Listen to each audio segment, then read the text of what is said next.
Et donc, ce sont tous les liquides, mais c'est aussi tous les solides. Parce que les os, ils ont aussi de l'eau. Donc, tout le corps est au fait rempli d'eau.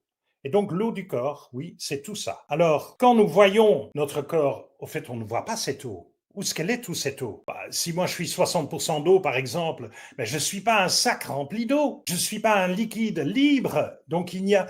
Parce que l'eau, elle est liée aux protéines et aux macromolécules qui se trouvent dans notre corps. Et donc, notre corps est entassé de macromolécules. C'est ce que vous voyez à gauche, là, vous voyez toutes ces macromolécules énormes. Ça a l'air tout à fait rempli.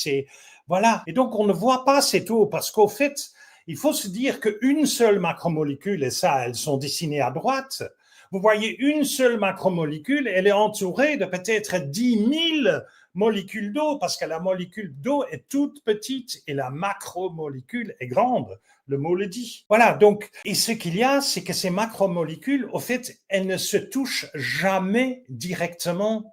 Il y a toujours des couches d'eau qui se trouvent entre les macromolécules. Donc, cette eau est liée. Un peu comme quand vous avez des gouttes d'eau qui sont sur la pare-brise de la voiture, on voit qu'elle ne coule pas, elle reste collée à la pare-brise. Ça, c'est ce qu'on appelle l'adsorption avec un D, AD, adsorption. Eh bien, c'est la même chose ici. Donc, l'eau, vraiment, elle épouse complètement, c'est un manteau mouillant autour de la macromolécule.